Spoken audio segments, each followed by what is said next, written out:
Sementara kalau Marcelino ya masih ada Ricky ya, masih ada Ivar. Meskipun mungkin Marcelino mainnya agak ke depan.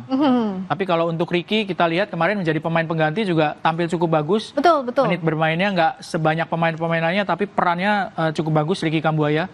Kita lihat Ricky Kambuaya waktu terakhir lawan Bahrain. Ya. Itu dengan menit bermain yang dipunya, tapi punya kekuatan yang maksimal ya Mas, yang gas membantu kawan-kawannya lain saat sudah hampir kelelahan padahal itu ya. Kita lihat pada saat itu. Dan peran yang dimainkan oleh Ricky itu kan nggak mudah sebetulnya ya. Waktu menghadapi Bahrain ketika dia masuk sebetulnya Indonesia tuh lebih banyak tertekan.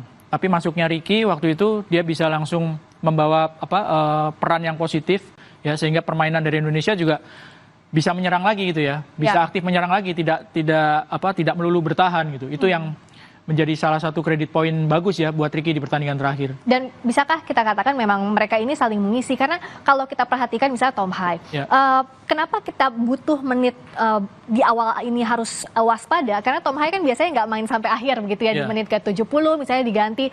Artinya apakah memang teman-teman yang lain ini harus mengisi posisinya Tom Hai meskipun kita tahu bahwa dia tidak tergantikan ya kalau untuk sebagai konduktor gitu di lapangan? Peran penting saya pikir akan dijalani oleh Joey Pelupesi ya. Dengan gaya main dia yang cenderung lebih tenang di tengah sehingga membuat Tom ini juga punya kebebasan, punya ketenangan ketika ikut menyerang.